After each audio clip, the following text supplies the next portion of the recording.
Friends, good evening. एक बार फिर से आप सभी का बहुत बहुत स्वागत अभिनंदन करता हूं आपके अपने YouTube चैनल एग्जामनाथ पे। उम्मीद करता हूं आप सभी मस्त होंगे, जबरदस्त होंगे, जिंदाबाद होंगे। आज एक और बेहतरीन क्लास आपके सामने लेके आया हूं जो कि वर्ब टॉपिक से रिलेटेड है। और ये जो सीरीज चल रही है ये स्पॉट द इरर जो है टॉपिक में मैंने आपको नाउन बता दिया, प्रोनाउन की क्लास हो गई है। आज वर्ब टॉपिक को लेके चल रहा हूं, तो चलिए देख लेते हैं कि वर्ब में क्या क्या कुछ फैक्ट्स हैं और आप लोगों को वीडियो कैसी लग रही है कमेंट बॉक्स में जरूर बताया करें। और जो भी कैंडिडेट्स व्हाट्सएप ग्रुप से हमारे जुड़े हुए हैं वो ज्यादा से ज्यादा दोस्तों को अपने व्हाट्सएप ग्रुप से जोड़ें, जिससे वो भी जो मैं समय समय पे फैक्चुअल चीजें डाला करता हूं उन चीजों को वो प्राप्त कर पाए। और वीडियो कैसी लगी होगी वो लास्ट में आप लोग कमेंट बॉक्स में जरूर बताएं। फिलहाल स्किप मत कीजिएगा, चैनल पे नए हो तो सब्सक्राइब जरूर कर लीजिएगा। बेहतरीन वीडियोस डेली आपको मिलती हैं। चलिए पहला पॉइंट है यूजेस ऑफ वर्ब। तो वर्ब क्या होता है दोस्तों, मैं एक्सप्लेन कर देता हूं। वर्ब क्या होता है? Verb that denotes an action. जो एक्शन वर्ड्स होते हैं, जो एक्शन दिखाता है वही तो वर्ब होता है। जो वाक्य में किया गया होता है वही क्रिया होता है। देखिए जो किया, यहां पे मैं लिख देता हूं, आपको बहुत क्लियर होने वाला है। वर्ब को हिंदी में क्या बोलते हो आप? वर्ब को हिंदी में क्या बोलते हो भैया? वर्ब को हिंदी में बोला जाता है क्रिया। और सेंटेंस में, वाक्य में जो आपने किया वही क्रिया होता है। क्या होता है? जो किया वही क्रिया। और जो करता है, जो सेंटेंस में काम को करता है उसे क्या बोलते हो? उसे कर्ता बोलते हो, उसे सब्जेक्ट बोलते हो। समझ में आ रहा है? जो करता है वही कर्ता होता है और जो किया भैया वही तो क्रिया। नहीं समझे? अरे समझो भैया, जो किया वही क्रिया। वर्ब क्या होता है? Verb that denotes an action. ये एक्शन को दिखाता है। दक्षिण भारतीय मूवी देखिए, साउथ इंडियन, ढुसुम ढुसुम, तो क्या होता है? फाइटिंग होती है। वही तो आपके क्या होते हैं? एक्शन वर्ड्स होते हैं। और जो एक्शन होता है जैसे लिखना, खाना, पढ़ना, सोना, जागना, सभी वर्ड्स क्या है? ये सभी शब्द आपके क्रिया है। क्यों? क्योंकि ये एक्शन दिखाते हैं। बात समझे? बहुत अच्छा, समझ में आ गया हो तो बहुत बेहतर है। आप सभी बहुत तेज हैं, मैं जानता हूं आप सब हैं होशियार। अरे मतलब सॉरी, आप सब हैं होशियार। मैंने कहने का मतलब था थोड़ा टंग का हो जाता है, स्लिप हो जाता है, माफ करिएगा दोस्तों। चलिए देख लेते हैं। लिखा है यदि किसी वाक्य के दो या दो से अधिक सब्जेक्ट्स को, देखिए सब्जेक्ट का मतलब कर्ता, सब्जेक्ट का मतलब कर्ता। और कर्ता कौन होता है? जो करता है। जैसे हमने कहा मैं खाना खाता हूं, तो कौन खाना खाता है? तो यहां पे मैं खाना खाने का काम किसने किया? मैंने किया। तो जो करता है काम को वही कर्ता होता है और जो किया वही क्रिया। तो यदि किसी वाक्य में दो या दो से अधिक सब्जेक्ट्स को एंड के द्वारा जोड़ा जाए, मतलब समझ लीजिए एंड फेविकोल है और फेविकोल मतलब कंजक्शन। एंड क्या होता है आपका? या होता है कंजक्शन। या दो वाक्यों को या दो शब्दों को, दो फ्रेजेस को, दो क्लासेस को जोड़ने का काम करता है। और आपका फेविकोल क्या है? चिपका ले सैया फेविकोल से, गाना सुना होगा ना? अरे हाँ बिल्कुल, कंजक्शन बिल्कुल फेविकोल है, वो जोड़ने का काम करता है। अब फेविकोल से वस्तुओं को जोड़ते हैं और कंजक्शन से आप सेंटेंस को, क्लाज को, फ्रेज को, वर्ड्स को जोड़ने का काम करते हैं। बात समझे? बिल्कुल समझ में आ गया होगा। तो लिखा है यदि किसी वाक्य के दो या दो से अधिक सब्जेक्ट्स को एंड कंजक्शंस के द्वारा जोड़ा जाए तब वाक्य में प्रयोग किया जाने वाला वर्ब हमेशा प्लूरल होता है।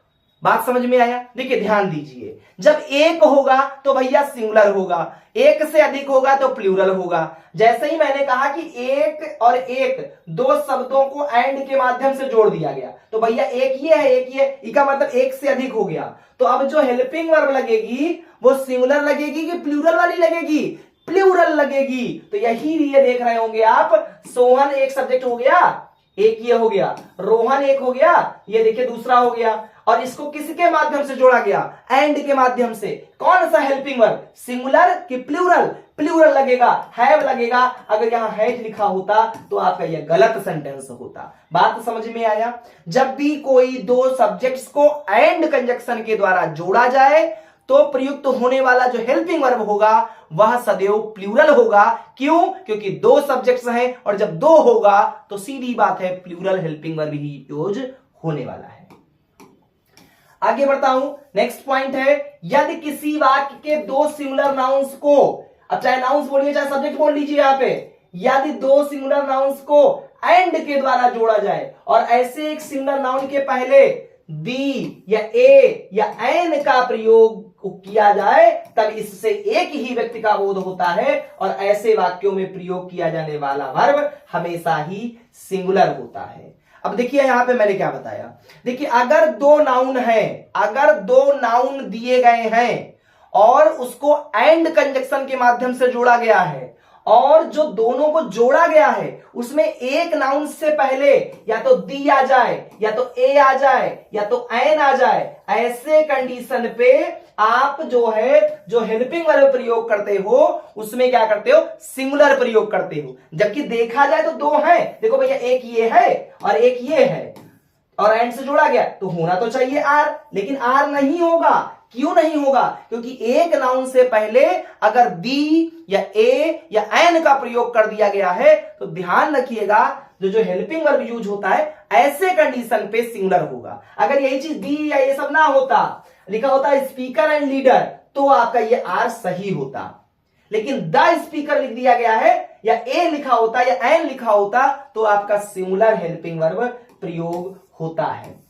अगला पॉइंट है परंतु, लिखा है परंतु, लेकिन किंतु परंतु बंधु, लेकिन किंतु परंतु बंधु यदि एंड से जुड़े ऐसे दोनों ही नाउन के पहले दी ए एन का प्रयोग किया जाए तब इसमें दो अलग अलग व्यक्तियों का बोध होता है और ऐसे वाक्यों में प्रयोग किया जाने वाला वर्ब हमेशा प्लूरल होता है। अब देखिए क्या बता रहा हूं, देखिए दो नाउन आपस में जुड़े, किसी के साथ कोई आर्टिकल का प्रयोग नहीं हुआ, आपने प्रयोग किया प्लूरल हेल्पिंग वर्ब। दो नाउन प्रयोग हुए, एक के पहले अगर आर्टिकल का प्रयोग हुआ तो आपने प्रयोग किया सिंगुलर हेल्पिंग वर्ब। अब कह रहा हूं दोनों के साथ, देखिए ये एक आपका लिखा है और एक दूसरा नाउन ये लिखा है, देखिए इससे पहले भी आर्टिकल है, इससे पहले भी आर्टिकल है। अब आपका जो हेल्पिंग वर्ब होगा वह क्या होगा, हेल्पिंग वर्ब जो होगा वह आपका प्लूरल होगा, प्लूरल हेल्पिंग वर्ब होगा। बात समझ में आई? देखिए जब दोनों, मैं समझा देता हूं, मैं यहां पे थोड़ा सा आपको समझा देता हूं। देखिए सिर्फ दो नाउन हो, एक नाउन प्लस एंड लिखा हो प्लस नाउन लिखा हो, तो जो आप हेल्पिंग वर्ब प्रयोग करेंगे वो प्लूरल वाला करेंगे। बात समझ में आ गई? अगर नाउन लिखा है और एंड लगा है, फिर से नाउन लिखा है, लेकिन ये जो नाउन लिखा है इससे ठीक पहले आपका क्या आ गया, आर्टिकल आ जाए। आर्टिकल समझ रहे हैं ना, आर्टिकल में मतलब ए एन या दी आ जाए तो आप क्या प्रयोग करेंगे, आप सिंगुलर प्रयोग करेंगे। लेकिन अगर दोनों नाउन से पहले, दोनों नाउन से पहले आपका क्या रहा है, दोनों नाउन से पहले अगर आपका आर्टिकल आ रहा है तो आप ध्यान रखिएगा कि ये क्या होता है, तो ये प्लूरल का प्रयोग करते हैं। बात समझ में आ गई? बिल्कुल समझ में आ गया होगा। आगे बढ़ते हैं और कुछ पॉइंट्स देख लेते हैं। लिखा है the speaker and the leader are dead, ये तो हो गया। अब लिखा है यदि दो या दो से अधिक सिंगुलर नाउन्स एंड से जुड़े हों, एंड से जुड़े हो तथा फर्स्ट सिंगुलर नाउन तथा प्रत्येक सिंगुलर नाउन के पहले नो का प्रयोग हो तो इसे सिंगुलर माना जाता है तथा इसके साथ सिंगुलर वर्ब का प्रयोग होता है। किसका प्रयोग होता है? सिंगुलर वर्ब का प्रयोग होता है। जैसे ध्यान दीजिएगा लिखा हुआ है no man and no women. अब देखिए वुमेन से पहले भी नो और मैन से पहले भी नो, तो देखा जाए तो दो हैं, एक ये, तो हमारा हेल्पिंग वर्ब प्लूरल होना चाहिए, लेकिन क्या होगा, सिंगुलर होगा। क्यों होगा? क्योंकि दोनों नाउन से पहले नो शब्द लगा है और अगर दोनों से पहले नो का प्रयोग किया गया हो तो जो हेल्पिंग वर्ब होता है वह दोस्तों सिंगुलर हेल्पिंग वर्ब का प्रयोग होता है। ऐसे कंडीशन पे हम प्लूरल हेल्पिंग वर्ब का प्रयोग नहीं कर सकते हैं। अगला पॉइंट है यदि दो सब्जेक्ट्स एक ही विचार के सूचक हों तो क्रिया का प्रयोग सिंगुलर नंबर में होगा। अगर दो सब्जेक्ट्स हैं और एक ही विचार के एक ही विचार के सूचक हो तो क्रिया जो होगी, जो हेल्पिंग वर्ब होगा, वो क्या होगा, सिंगुलर में होगा। जैसे भैया देखो ब्रेड और बटर, ब्रेड और बटर का बड़ा, जैसे हीर रांझा, जैसे ब्रेड बटर, जैसे slow and stead, the horse and carriage, ये सभी एक चीजों को सूचित करता है। और सबके साथ देख रहे हैं आपने क्या लगाया है, आप देख रहे हैं सिंगुलर। देखिए विन है, एस लगाया गया क्योंकि इसको सिंगुलर बनाया गया है। बात समझ में आया? बिल्कुल। तो कुछ ऐसे नाउन्स होते हैं, ऐसे कुछ सब्जेक्ट्स होते हैं, जैसे दो सब्जेक्ट्स आए और एक चीज, जैसे पेन इंक सॉरी, जैसे पेन और इंक, जैसे ब्रेड एंड बटर, ये सबका बड़ा अटूट संबंध है। और ऐसे के साथ हम क्या करते हैं, हमेशा जो है हेल्पिंग वर्ब सिंगुलर रखते हैं। नेक्स्ट पॉइंट है, यदि किसी वाक्य के दो सब्जेक्ट्स को as well as, with, together with, like, along with के द्वारा जोड़ा जाए तो वाक्य में जो प्रयोग किया जाने वाला वर्ब हमेशा ही वाक्य के पहले सब्जेक्ट के अनुसार होता है। क्या होता है, पहले सब्जेक्ट के अनुसार होता है। ध्यान दीजिएगा, कोई अगर आपसे ये पूछ ले कि भैया ऐसा कोनो कंडीशन बताओ कि आई के साथ इज लग जाए, ई के साथ एम लग जाए, तो आप क्या उत्तर देते हो? बिल्कुल आपको आज मैं बता देता हूं। क्या करेंगे, जब भी कोई दो सब्जेक्ट्स को किससे जोड़ा जाए, एज वेल एज से जोड़ा जाए, विद से जोड़ा जाए, टुगेदर विद से जोड़ा जाए, लाइक से जोड़ा जाए, अलोंग विद से जोड़ा जाए, तो ऐसे कंडीशन पे जो हमारा सब्जेक्ट जो होता है, जो प्रथम वाला सब्जेक्ट होता है, उसी के अकॉर्डिंग हम क्या करते हैं, हेल्पिंग वर्ब का प्रयोग करते हैं। देखिए लिखा ही एज वेल एज आई, लेकिन इज लिखा है, क्यों? क्योंकि पहले वाले के अनुसार होगा। लिखा है मोहन विद हिज फ्रेंड्स, देखिए फ्रेंड्स लिखा है, प्लूरल है, लेकिन आपका जो हैज प्रयोग हुआ है वो पहले वाले सब्जेक्ट के अनुसार होता है। बात समझ में आया? क्यों ऐसा हुआ? क्योंकि विद से जोड़ा गया, क्योंकि एज वेल एज से जोड़ा गया है। समझ में आया? नोट करते चलिए, नोट करते चलिए भैया, नोट करते चलिए, बार बार कह रहा हूं, नोट नहीं करेंगे आप ये खेल मत समझिए, खुद को रगड़िए, खुद को फोड़ दीजिए। परीक्षा में फोड़ना है अगर इस बार अच्छे अंकों को, तो खुद को तोड़ दीजिए, तोड़ दीजिए, खुद को रगड़ दीजिए, खुद को इतना रगड़ दीजिए कि कोई भी प्रश्न आपकी पकड़ से बाहर न रह जाए। तैयारी एग्जामनाथ परिवार आपका करवा रहा है, वो भी पूरी निःशुल्क ये जो है तैयारी आपकी करवाई जा रही है। तो आपको बहुत अच्छे से पढ़ना है। आप पढ़ेंगे नहीं तो आप निखरेंगे नहीं। निखरना है तो क्या करना होगा, खुद को बिखेर दीजिए। कुछ दिनों के लिए, कुछ दिनों के लिए भूल जाइए कि संसार होता है, मोह माया भूलिए, खुद को कमरे में बंद करिए और जी तोड़ मेहनत कर लीजिए अगर सिलेक्शन पाना है तो। पागल नहीं है वो लोग जो इलाहाबाद में, लखनऊ में, दिल्ली में पड़े होकर करके मेहनत करते हैं, वो पागल नहीं है, वो भी होशियार हैं, लगातार पढ़े हुए हैं। आप क्या सोचते हैं कि आप बस 15 दिन पढ़ लेंगे और सिलेक्शन पा जाएंगे? नहीं होगा दोस्तों, नहीं होगा। हो सकता है ये बात आपको कड़वी लग रही हो, लेकिन यही सच्चाई है। ये 15 दिन की तैयारी में सरकारी नौकरी नहीं मिलती आजकल दोस्तों। उसके लिए खुद को रगड़ना पड़ता है, मेहनत करनी पड़ती है, रातों की नींद हराम करनी पड़ती है, ऐसे सिलेक्शन नहीं मिलता है। तो यहां पे समझ में आ गया, बिल्कुल समझ में आपको पूरी तरीके से ये आ गया। बढ़ते हैं नेक्स्ट जो है पेज पे। पॉइंट नंबर 6 है हमारा, both many and several plural है। देखिए both many and several plural है, अतः इनके साथ हम हमेशा प्लूरल नाउन और प्लूरल वर्ब का प्रयोग करते हैं। देखिए बोथ शब्द आया तो प्लूरल नाउन भी होगा और प्लूरल हेल्पिंग वर्ब का भी प्रयोग होता।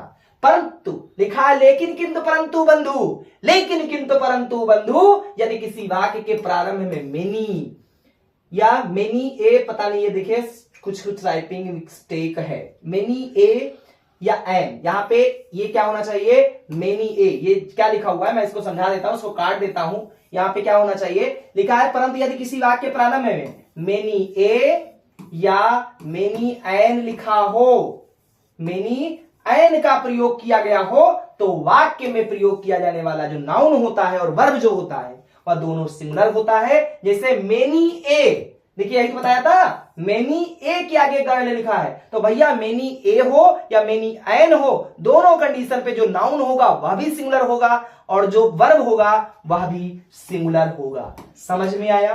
बिल्कुल। नेक्स्ट पेज पे पॉइंट नंबर 7 है, यदि किसी वाक्य के दो सब्जेक्ट्स को either or, neither dot dot dot nor, not only किए जाने वाले वर्ब हमेशा ही वाक्य के सब्जेक्ट के अनुसार होते हैं। ठीक है, मतलब यहां पे बताया गया है कि अगर ये आइदर आर, नाइदर नार, not only dot dot dot but also, यहां पे नोट कर लीजिए एक चीज, बट आल्सो होना चाहिए के बाद अगर जो वर्ब प्रयोग होगा वह दूसरे सब्जेक्ट के अनुसार होगा। अभी मैंने आपको बताया था कि as well as, like, along with हो तो पहले वाले सब्जेक्ट के अनुसार होता है, लेकिन अगर आइदर आर, नाइदर नार, not only but also say जोड़ा गया हो सेंटेंस को तो आप बाद वाले सब्जेक्ट के अकॉर्डिंग हेल्पिंग वर्ब का प्रयोग करते हैं। जैसे लिखा आइदर ही आर आई, अब ये हैव का प्रयोग किसके अकॉर्डिंग होगा? बाद वाले के अनुसार होगा। क्यों होगा? क्योंकि ये either dot dot dot are से जुड़ा है। नाइदर यू नार ही, अब देखिए ही के अकॉर्डिंग ये इज लगा, क्यों? क्योंकि ये नाइदर डॉट डॉट डॉट नार से जुड़ा हुआ है। बात समझ में आया? बिल्कुल समझ में आया होगा। पॉइंट नंबर 8 देख लेते हैं। लिखा है कुछ नाउन्स ऐसे होते हैं जो हमेशा जोड़े के रूप में प्रयोग होते हैं, ऐसे नाउन्स को हम इंस्पिरेबल्स कहते हैं, अर्थात इनका प्रयोग अलग अलग नहीं किया जा सकता है। ऐसे नाउन्स कौन कौन से हैं थोड़ा देख लेते हैं। देखिए भैया ऐसे नाउन्स निम्नलिखित हैं और वो नाउन्स हैं ट्राउजर्स, शूज। देखिए इसमें हमेशा प्लूरल होगा। क्यों? क्योंकि एक जूता कोई काम का है, एक पैंट का हिस्सा है, हम पैंट पहने हुए हैं और ये क्या होता है, एक पैंट का हिस्सा काट दिया जाए, एक फलक काट दिया जाए, कोई काम का रह जाएगा? नहीं रह जाएगा भाई। लेकिन फैशन के दौर में तो सब कुछ चलता है।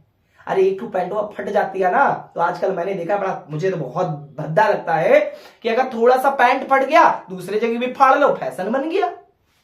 क्या देश चल रहा है, क्या समय चल रहा है भाई। मुझे तो बहुत हंसी आती है कि क्या हो रहा है।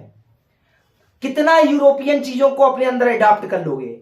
अरे हम लोगों की एक अपनी संस्कृति है भाई, उसको बचाओ। ये जो फटे पैंट जो पहनते हैं, ये अगर पहले के दौर में देखा जाए तो इससे ज्यादा लोग फैशन करते थे, क्योंकि लोगों के पास होता नहीं था, फिर वो करते थे। आज लोगों के पास व्यवस्थाएं हैं लेकिन फाड़ फाड़ के भैया कर रहे हैं। बहुत ही गंदा लगता है, लेकिन कर क्या सकता हूं। ठीक है, पहनो भाई, कुछ नहीं है। चैनल को सब्सक्राइब कर लेना। ट्राउजर्स, शूज, पायजामास, स्पेक्टिकल, शॉर्ट्स ऐसे नाउन्स हैं जिनका प्रयोग सब्जेक्ट के रूप में किया गया हो, तब इनके साथ हमेशा ही प्लूरल वर्ब का प्रयोग किया जाता है। जैसे हर शूज, अब शूज आया तो भैया दो ही तो होगा, दो जूते होंगे तभी भैया उसको पहना जा सकता है, एक नहीं होगा। तो क्या होगा? हेल्पिंग वर्ब प्लूरल होगा। दोज ट्राउजर्स, आर होगा, इज नहीं होगा। बात समझ में आ रही है? आगे बढ़ते हैं।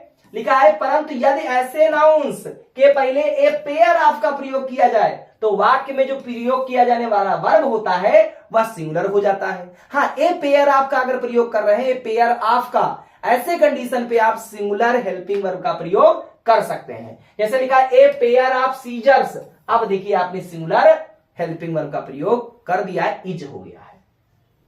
आगे है यदि किसी वाक्य के प्रारंभ में किसी डिस्ट्रीब्यूटिव प्रोनाउन, कल मैंने आपको बताया था डिस्ट्रीब्यूटिव प्रोनाउन क्या होता है, each, everyone, anyone, none, either, neither, या किसी इंडिफरेंट प्रोनाउन, इस पे भी चर्चा की थी, वन, समवन, सम, समबडी, नोबडी, एनीबडी का प्रयोग किया गया हो तो वाक्य में प्रयोग किया जाने वाला जो वर्ब होता है वह सिंगुलर होता है। जैसे ईच गर्ल, अब क्या होगा? सिंगुलर हेल्पिंग वर्ब का प्रयोग होगा। क्यों? क्योंकि यह एक कौन सा प्रोनाउन है? डिस्ट्रीब्यूटिव प्रोनाउन है। अगर आपका कोई इंडिफरेंट प्रोनाउन हो जैसे समवन, तो समवन के बाद जो हेल्पिंग वर्ब होगा वह क्या होगा? सिंगुलर वाला होगा, हैज लगेगा। समझ में आया? आगे बात करता हूं। यदि किसी वाक्य के आरंभ में ए नंबर ऑफ का प्रयोग किया गया हो तो वाक्य में प्रयोग होने वाला जो नाउन होगा और जो वर्ब होगा दोनों ही प्लूरल होगा। जैसे ए नंबर ऑफ गर्ल्स, देखिए ए नंबर ऑफ आया तो इसके बाद जो नाउन आया वो भी प्लूरल है, और जो हेल्पिंग वर्ब आया वो भी आपका प्लूरल यूज हो रहा है। परंतु यदि किसी वाक्य के आरंभ में ए नंबर ऑफ ना हो, उसकी जगह पे द नंबर ऑफ हो, क्या हो? द नंबर ऑफ का प्रयोग किया गया हो, तब क्या होता है? तो जो नाउन होता है वह तो प्लूरल होता है, लेकिन जो वर्ब होता है वह सिंगुलर होता है।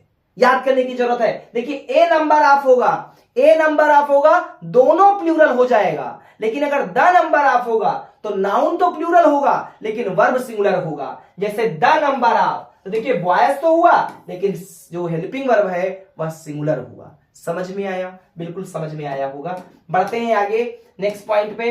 लिखा है either of, neither of, factor, हर।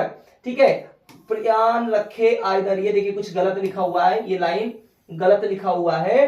या आइदर ऑफ, ईच ऑफ या नाइदर ऑफ के बाद सब्जेक्ट प्लूरल आता है।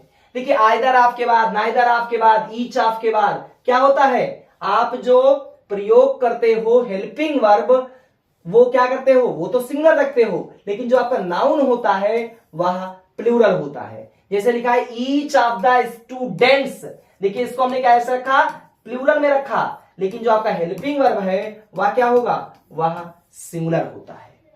समझ में आया?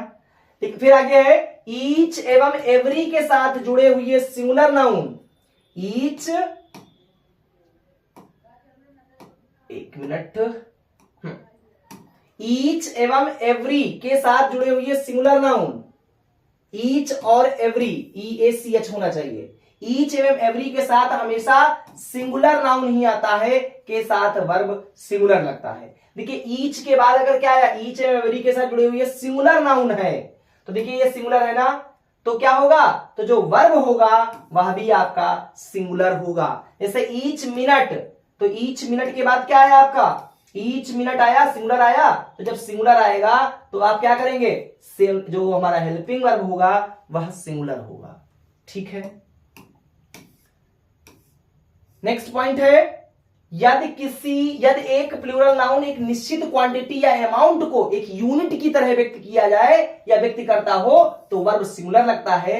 जैसे 6 मील्स, अब 6 माइल्स जो लिखा हुआ है ये क्या दिखा रहा है, एक यूनिट की तरह प्रयोग किया गया है, एक इकाई के तौर पे प्रयोग किया गया है। और जब एक इकाई के रूप में एक क्वांटिटी या अमाउंट को प्रदर्शित किया गया हो तो जो हेल्पिंग वर्ब होता है वह आपका सिंगुलर होता है, यहां पे आप ध्यान से देख सकते हैं। लेकिन यदि इनसे प्लूरलिटी का बोध होता है तो वह प्लूरल भी हो सकता है। जैसे हमने कहा 5 years, 5 साल, तो यहां पे प्लूरल को दिखाया जा रहा है। ऐसे कंडीशन पे आप प्लूरल हेल्पिंग वर्ब का प्रयोग भी कर सकते हैं। ठीक है, बात समझ में आया? देखिए एक पॉइंट और लिखा है बट ये थोड़ा सा कट गया है, इसको यहीं पे हम स्किप करते हैं। और उम्मीद करता हूं कि वीडियो आपको अच्छी लगी होगी। वीडियो अच्छी लगी हो तो क्या करिएगा, लाइक करिएगा, चैनल पे नए हो सब्सक्राइब करके बेल आइकन की घंटी को प्रेस कर दीजिएगा, जिससे समय समय पर आपको ऐसी नोटिफिकेशंस बराबर मिलती रहे। और दोस्तों के साथ शेयर करना बिल्कुल मत भूलिएगा, क्योंकि कंजूसी आप सभी करते हैं। आपका एक लाइक थोड़ा सा टॉनिक देता है भाई, तो उस टॉनिक को जरूर दीजिएगा। थैंक्स फॉर वॉचिंग, बहुत बहुत धन्यवाद। जय हिंद दोस्तों।